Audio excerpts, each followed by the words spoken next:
MacBook Air problem, keyboard and touchpad not working. So ito yung problema, basa. Yun o, nag-moist na. Yun, basang-basa talaga. Yan, nag-moist na talaga yung basa dyan sa touchpad ng MacBook Air. Ayun, ito yung MacBook niya.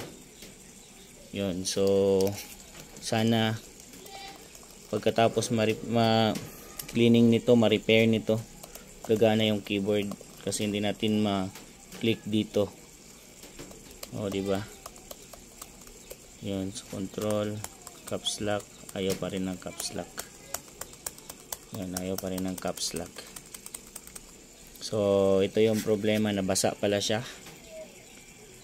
Yun, kaya nasira yung touchpad at keyboard ng MacBook Air.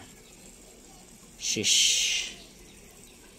So, kailangan i-replace yung keyboard. Tapos, i-repair natin tong flex kung kaya pa i-repair. Alright.